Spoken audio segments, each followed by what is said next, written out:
विद्यार्थी मित्रांनो, आपले स्वागत आहे आपल्या आवडत्या यूट्यूब चॅनलवर स्पर्धा परीक्षा आमच्या संगे.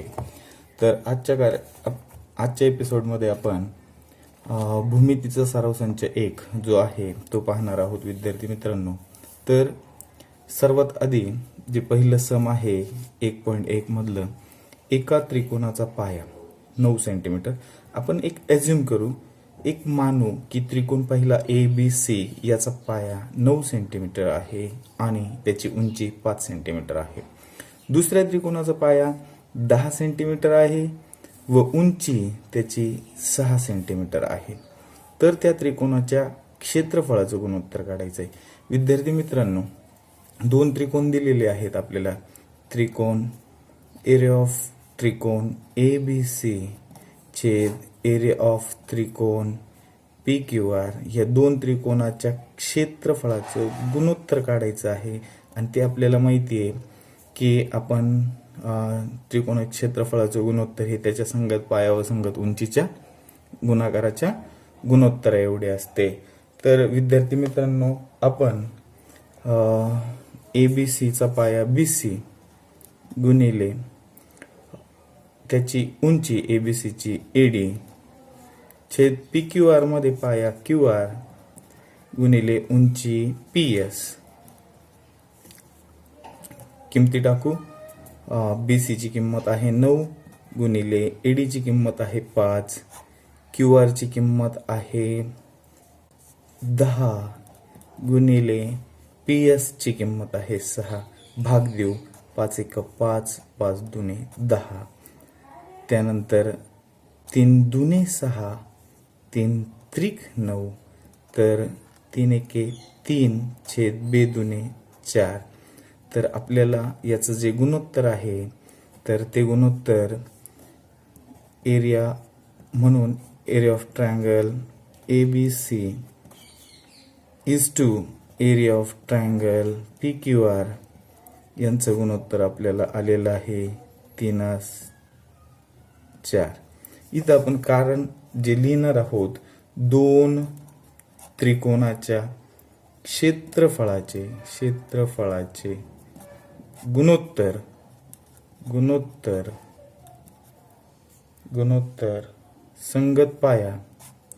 संगत पाया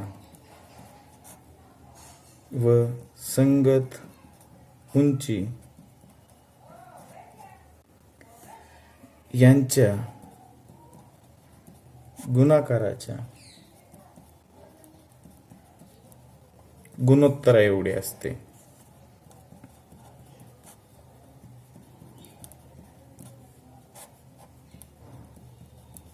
पहिला जो भाग आहे त्यामध्ये आपण हे जे 3 गुणधर्म आहेत ते पाहिलेले आहेत. दोन त्रिकोणाच्या क्षेत्रफळाचं गुणोत्तर संगत पाया व संगत उंची यांच्या गुणाकाराच्या गुणोत्तर एवढे असते.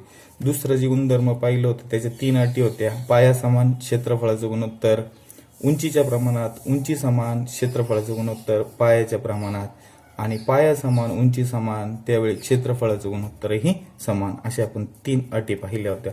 आता दुसरं जे सम आहे, दुसरं जे गणित आहे, दिलेल्या आकृतीत BC लंब AB, AD लंब AB ही त्याचा पाया आहे.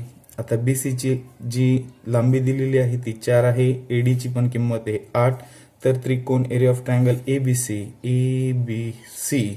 आणि एरिया ऑफ ट्रायंगल ADB याची आपल्याला किंमत काढायची आहे, व्हॅल्यू काढायची आहे. विद्यार्थी मित्रांनो, तर सुरुवातीला आपण एरिया ऑफ ट्रायंगल ABC छेद एरिया ऑफ ट्रायंगल ADB या दोन त्रिकोणामध्ये पाया समान असेल तर क्षेत्रफळाचं गुणोत्तर उंचीच्या प्रमाणात असतं. मग याची उंची ABC ची BC ही उंची आहे आणि ADB मध्ये उंची AD येईल. तर कारण लिहू, पाया समान क्षेत्रफळाचे गुणोत्तर उंचीच्या प्रमाणात.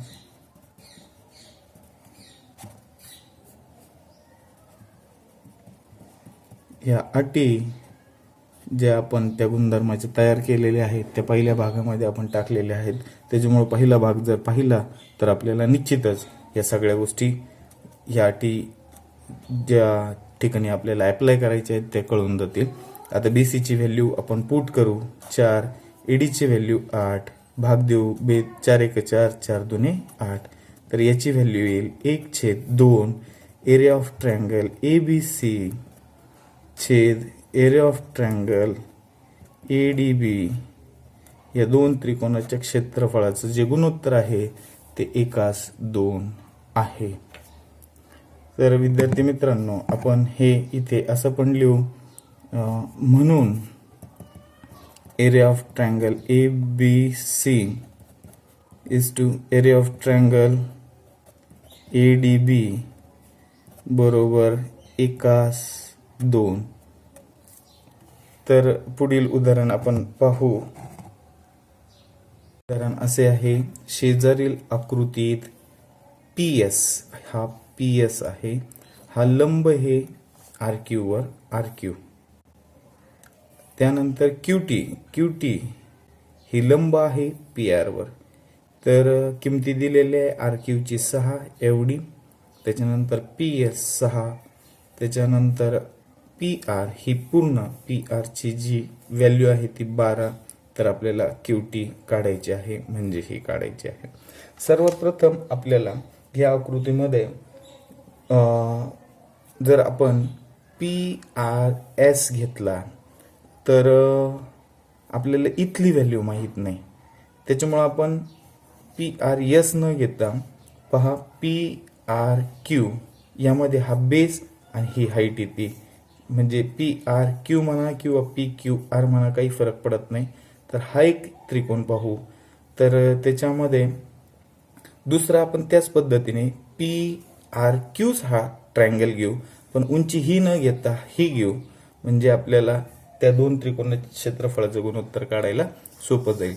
सर्वात आधी विद्यार्थी मित्रांनो, आपण काय करणार आहोत की दोन त्रिकोण आहेत. आता पहिला जो त्रिकोण आहे त्रिकोण एरिया ऑफ ट्रायंगल PRQ. आता याचं क्षेत्रफळाचं गुणोत्तर आपल्याला माहिती 1/2 गुणिले पाया. तर पाया आपण पाहणार आहोत RQ गुणिले उंची जी आहे ती पाहणार आहोत PS. पहा, त्रिकोण PRQ मध्ये RQ हा पाया आहे आणि PS ही उंची आहे 1/2 गुणिले पाया गुणिले उंची. दुसरा जो त्रिकोण आहे विद्यार्थी मित्रांनो, तो एरिया ऑफ ट्रायंगल PRQs घेऊ. आता यामध्ये 1/2 गुणिले पाया कोणता आहे तो पहा. पाया आता ह्या त्रिकोणामध्ये जो पाया आहे तो PR आहे. पहा, एवढाच त्रिकोण घेऊ PRQ. या PRQ मध्ये एवढ्या त्रिकोणामध्ये पाया PR आणि ही उंची येईल PR गुणिले उंची TQ. तर व्हॅल्यू पुट करू आपण. आता यांची व्हॅल्यू PRQ छेद PRQ, PRQ म्हणजे ॲज इट इज एकच व्हॅल्यू येते. आता RQ गुणिले PS छेद PR गुणिले TQ. विद्यार्थी मित्रांनो, इथे हे भागिले आहेत. इकडे गेल्यानंतर 1 ला गुणिले होतील, 1 याला गुणलं तर ते ॲज इट इज राहील. तर PR गुणिले TQ बरोबर RQ गुणिले PS. आता किमती ठेवून विद्यार्थी मित्रांनो याच्यात किमती ठेवू. ज्या किमती आपल्याला दिलेल्या आहेत त्या किमती आपण येथे ठेवणार आहोत. तर सर्वात आधी आपल्याला PR ची जी किंमत आहे ती PR ची किंमत 12, TQ काढायचा आहे. TQ बरोबर RQ ची किंमत आहे आपल्याला दिलेली, RQ ची किंमत 6 गुणिले PS ची किंमत 6. आता गुणिले आहेत इकडे आल्यानंतर भागिले होतील. TQ बरोबर 6 गुणिले 6 12 गुणिले आहेत, इकडे आले भागिले झाले, 6 एक 6, 6 दुने 12, बेक बे बेत्रिक 6. तर 92 TQ ची किंमत ही 3 आलेली आहे. तर पुढील उदाहरणामध्ये विद्यार्थी मित्रांनो पहा, शेजारील आकृतीत AP लंब BC दिलेला आहे त्यांनी, आणि AD ही समांतर दिलेली आहे BC ला. आता विद्यार्थी मित्रांनो, आपण काही आकृत्या पाहिल्या आहेत. जर दोन रेषा समांतर असेल तर त्यामध्ये अशा पद्धतीने आपण जर आकृती काढली तर BC AD असं नाव दिलं तर पाया समान आहे, आणि उंची जर ह्या दोन रेषा समांतर असतील तर त्यांच्या जी उंची आहे ते आपण अशा पद्धतीने काढू शकतो. मग त्याला आपण नाव देऊ शकतो. तर पहा, ABC मध्ये पाया BC, AF आणि DE या समांतर आहेत. तर दोन लाईन समांतर आहेत, रेषा समांतर आहेत, त्यामुळे त्याच्यामध्ये आपल्याला ह्या ज्या दोन लाईन आहेत, ह्या दोन लाईन या सारख्या उंचीच्या, म्हणजे उंची पण समान येईल. तर विद्यार्थी मित्रांनो, आपल्याला येथे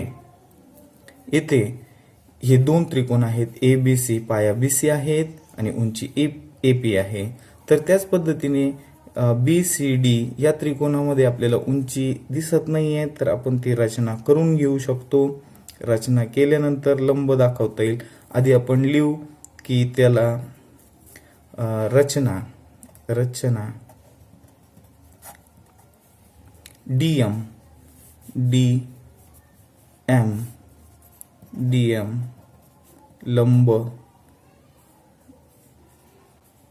लंब रेख DM लंब रेख BC. ओके. आता विद्यार्थी मित्रांनो, दोन त्रिकोणाचा आपल्याला एरियाचं गुणोत्तर काढायचं आहे. तर त्याच्या क्षेत्रफळाचं गुणोत्तर काढू. ABC छेद एरिया ऑफ ट्रायंगल BCD या दोन त्रिकोणाच्या क्षेत्रफळाचं गुणोत्तर आपल्याला माहिती आहे. इथे पाया समान आहे दोन्हीचा. ABC मध्ये पाया समान आहे आणि उंची त्याची AP दिलेली आहे. दुसऱ्या त्रिकोणामध्ये BCD मध्ये पाया BC समान आहे आणि उंची जी आहे ती DM ती आपण रचना केलेली आहे, आणि ह्या दोन लाईन समांतर आहेत म्हणून त्यांच्या उंची पण सारख्या आहेत. इथं आपण लिहिलं असतं तरी चाललं असतं. म्हणून AP बरोबर DM. तर विद्यार्थी मित्रांनो, हे जे समान आहे, पाया समान आहे, तर ते कट होईल. आता उंची पण समान आहे. AP बरोबर DM च्या ठिकाणी आपण AP ची किंमत ठेवली तरी चालेल. तर याची पण व्हॅल्यू किती येते? 1 येते, म्हणजे 1/1. म्हणून एरिया ऑफ ट्रायंगल ABC छेद एरिया ऑफ ट्रायंगल BCD यांची जी किंमत आहे ती 1/1 आहे. म्हणून area of triangle ABC is to area of triangle BCD बरोबर 1:1. तर पुढील उदाहरणामध्ये विद्यार्थी मित्र आपल्याला सर्व जे गुणधर्म आहे ते वापरावे लागेल. शेजारील आकृतीमध्ये पहा, PQ लंब BC दिलेला आहे आणि AD लंब BC दिलेला आहे. आता विद्यार्थी मित्रांनो, या त्रिकोणामध्ये आपल्याला सर्वात आधी जे पहिलं गुणोत्तर काढायचं आहे, त्रिकोण PQB. पहा, त्रिकोण PQB इथं हा पाया आणि PQ ही उंची. तर आपण सुरुवातीला पहिला त्रिकोण घेतला PQB मध्ये, PQ उंची आणि BQ पाया, आणि दुसरा त्रिकोण आहे PBC मध्ये पाया BC आणि उंची सारखीच आहे PQ. म्हणून आपण PQB मध्ये PQ आणि PBC मध्ये PQ ही दोन उंची समान येते म्हणून क्षेत्रफळाचं गुणोत्तर पायाच्या प्रमाणात येईल. पी क्यू बी मध्ये बी क्यू हा त्याचा पाया आहे छेद पी क्यू सी मध्ये पी बी सी मध्ये पी क्यू ही त्याची उंची आहे म्हणून पाया लिहू. तर रिझन असेल पी क्यू बी मध्ये पी क्यू उंची आहे, पी बी सी एवढे त्रिकोणामध्ये पण पी क्यू हीच त्याची उंची येईल म्हणून उंची समान म्हणून क्षेत्रफळाचं गुणोत्तर पायाच्या प्रमाणात लिहिलं. उंची समान क्षेत्रफळाचे गुणोत्तर पायाच्या प्रमाणात.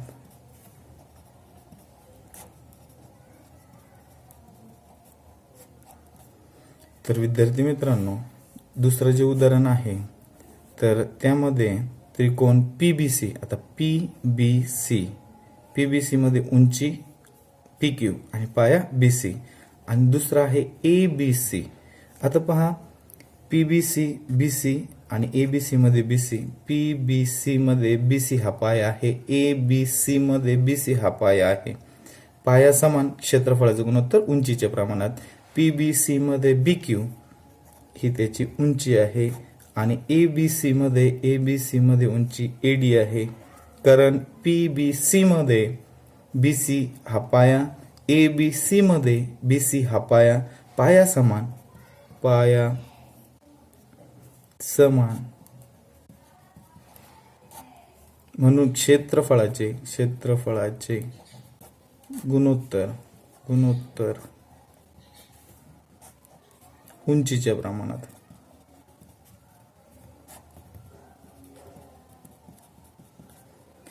आता एक गोष्ट तुम्हाला कळलेली असेल, पाया समान असेल तर क्षेत्रफळाचं गुणोत्तर उंचीच्या प्रमाणात, उंची समान असेल तर क्षेत्रफळाचं गुणोत्तर पायाच्या प्रमाणात. विद्यार्थी मित्रांनो, जे तिसरं उदाहरण आहे एरिया ऑफ ट्रायंगल एबीसी. पहा एबीसी मध्ये आणि एडीसी दुसरं त्रिकोण आहे एडीसी. आता एबीसी हा पूर्ण मोठा त्रिकोण आहे तर एबीसी मध्ये उंची एडी आणि एडीसी मध्ये पण उंची एडी, उंची समान म्हणून क्षेत्रफळाचं गुणोत्तर पायाच्या प्रमाणात. एबीसी मध्ये पाया बीसी छेद एडीसी मध्ये पाया डीसी. कारण त्यांची उंची समान आहे. एबीसी मध्ये एडी ही उंची आहे आणि एडीसी मध्ये पण एडी ही उंची आहे. जर उंची समान असेल तर क्षेत्रफळाचं गुणोत्तर पायाच्या प्रमाणात. एबीसी मध्ये पाया बीसी आणि एडीसी मध्ये पाया डीसी आहे. जर मग आपण पाया समान असेल तर क्षेत्रफळाचं गुणोत्तर उंचीच्या प्रमाणात घेतो. आता इथे दोन्ही त्रिकोणाची उंची समान आहे, उंची समान क्षेत्रफळाचे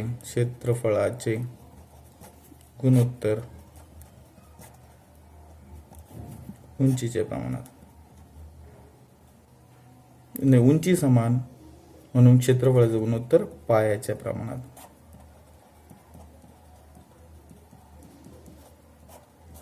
ओके विद्यार्थी मित्रांनो, पुढील जे उदाहरण आहे त्या उदाहरणामध्ये एडीसी दिलेली आहे. एडीसी हे एडीसी आणि दुसरा त्रिकोण आहे पीक्यूसी.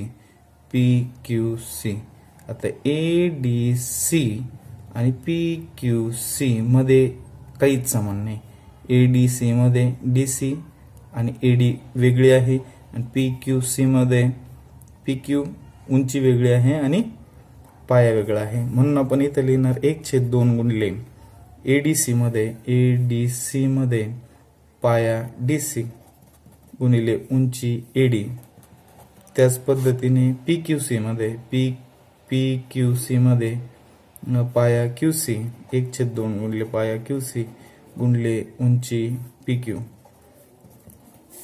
तर ह्या दोन त्रिकोणाच्या क्षेत्रफळाचं गुणोत्तर डीसी गुणिले एडी छेद क्यूसी गुणिले पीक्यू येईल.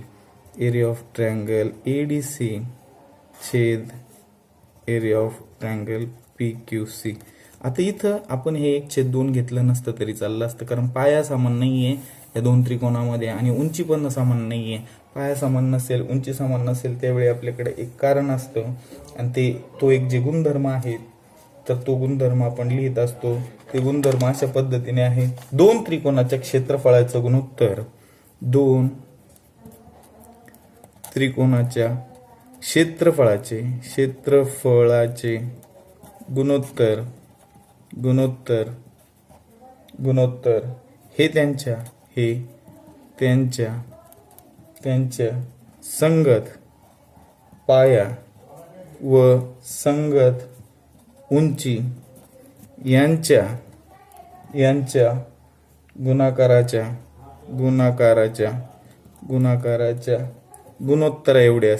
गुणोत्तरा एवढे असते.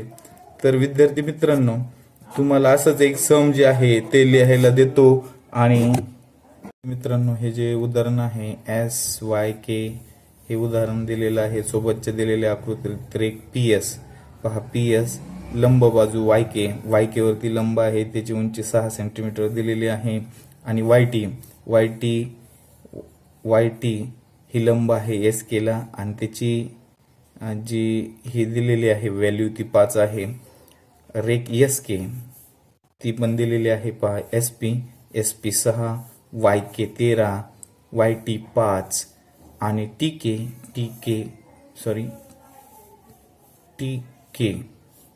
TK दिलेली आहे फक्त TK 12. तर तुम्हाला area of triangle SYK is to area of triangle YTK काढायचं आहे. आलेलं उत्तर तुम्ही कमेंट बॉक्समध्ये लिहिलं तरी चालेल. विद्यार्थी मित्रांनो, हा व्हिडिओ तुम्हाला आवडला असेल तर तुम्ही प्लीज सबस्क्राईब करा, लाईक करायला विसरू नका. आणि तुम्हाला जर अल्जेब्रा आणि जॉमेट्री, गणित आणि भूमिती याचे जर नवीन पोर्शनचे वेळोवेळी अपडेट मिळण्यासाठी आणि सर्वात प्रथम तुम्हाला हा व्हिडिओ भेटण्यासाठी तुम्ही बेल बटनवर प्रेस करायला विसरू नका. जय हिंद, जय महाराष्ट्र.